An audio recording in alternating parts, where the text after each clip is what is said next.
ಮಧ್ಯದೊಳಗೆ ಬೆರೆಯುತಿಹ ಕರ್ನಾಟ ದೇಶದೊಳಿರುವ ಕಾಳಿಂಗನೆಂಬ ಗೊಲ್ಲನ ಪರಿಯ ನಿಂತು ಪೇಳ್ವೆನು.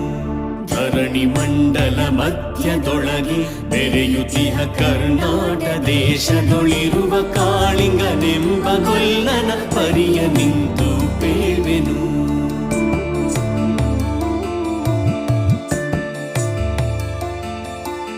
ಎಳೆಯ ಮಾವಿನ ಮರದ ಕೆಳಗೆ ಕೊಳಲನೂದುತ ಗೊಲ್ಲಗೌಡನು ಬಳಸಿನಿಂದ ತುರುಗಳನ್ನು ಬಳಿಗೆ ಕರೆದನು ಹರುಷದಿ.